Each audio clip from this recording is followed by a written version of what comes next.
दोस्तों 2024 में भारत के किसानों, खास करके पंजाब के किसानों और भारत सरकार के बीच बात फिर से ठंडती हुई दिख रही है।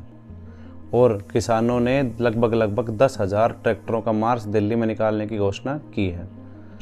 उनकी वैसे तो बहुत सारी मांगें हैं, लेकिन जो उनकी मुख्य मांग है वो एमएसपी को लेकर है। एमएसपी मतलब मिनिमम सपोर्ट प्राइस। इसका मतलब ये होता है कि सरकार उस फसल को कम से कम उस दाम पर तो खरीदेगी ही खरीदेगी।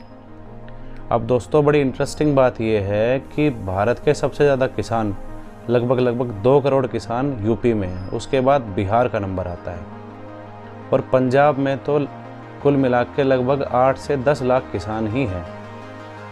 और बिहार और यूपी के किसानों को तो एमएसपी अभी मिलता भी नहीं है। लेकिन जो हरियाणा और पंजाब के किसान मार्च निकाल रहे हैं, उनकी मुख्य मांग एमएसपी की गारंटी को लेकर है।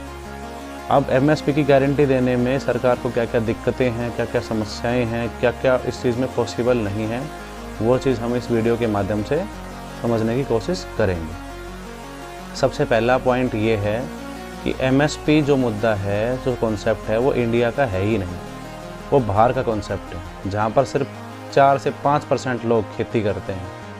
और वहाँ पर सरकार किसानों को बड़ी आसानी से एमएसपी का लाभ दे देती है, क्योंकि वो उसका लाभ 95% लोगों पर टैक्स लगाकर वसूल लेती है। लेकिन भारत में ऐसा सिनेरियो नहीं है। भारत में लगभग 70% लोग खेती पर डिपेंड करते हैं और वहाँ पर 70% लोगों को फ़ायदा देखना, उसके बाद 30% लोगों से उस फ़ायदे को निकालना पॉसिबल नहीं है।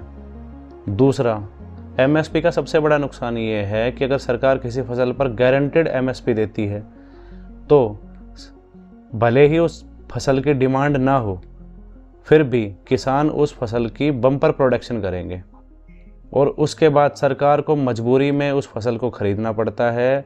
उसके बाद भले ही वो सड़ता रहे, भले ही वो ख़राब हो जाए, भले ही उसकी डिमांड सप्लाई ना हो, उससे किसानों को कोई मतलब नहीं रह जाता है।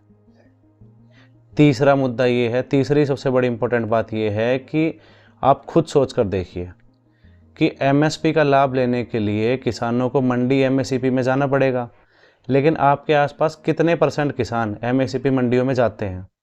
लगभग सिर्फ 5% किसान एमएसपी मंडियों में जा पाते हैं, क्योंकि जिस किसान की सिर्फ 8 से 10 बीघा ज़मीन हो, 10-12 बीघा ज़मीन हो, उसका तो वो ये सोच कर नहीं जाता है कि ट्रांसपोर्टेशन का खर्चा इतना आएगा, उसमें इतने झंझट होंगे, लाना ले जाना होगा।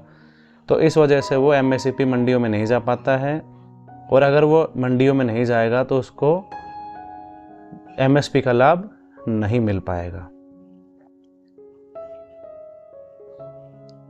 अगली दिक्कत दोस्तों भारत को, सरकार को ये आती है कि जो यूपी और बिहार है उसमें किसानों की संख्या तो ज़्यादा है, लेकिन ज़मीन उनके पास काफ़ी कम है और कंपैरिजन में पंजाब के किसान काफ़ी रिच हैं। और क्योंकि एग्रीकल्चर पर ना तो एग्रीकल्चर टैक्स लगता है, ना ही किसान बिजली का बिल पे करते हैं, तो इसके साथ साथ अगर सरकार किसानों को एमएसपी भी देने लग जाएगी तो सरकार के ऊपर बहुत अधिक बर्डन पड़ जाएगा।